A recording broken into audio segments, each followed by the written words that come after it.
সবাই একসাথে, ফ্যামিলির সবাই একসাথে খাইতেছে, এইটা যে কত ঠিক আছে শান্তির বিষয়।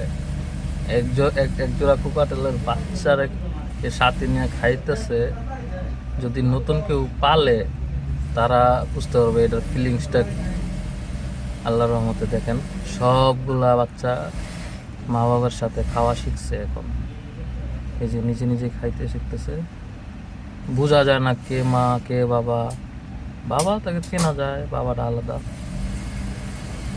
ঠিক আছে, বাবাটার রং আলাদা, কিন্তু মার সাথে কারোর সাথে মানে ডিফারেন্ট নাই।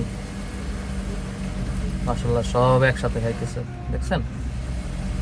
আলহামদুলিল্লাহ আবার ডিম পাড়ার জন্য প্রস্তুতি নিতেছে, নেস্টিং তৈরি করতেছে ওরা। এই দেখেন খাবার খাইতে নাইমা গেছে এখন খাবার বাটিতে।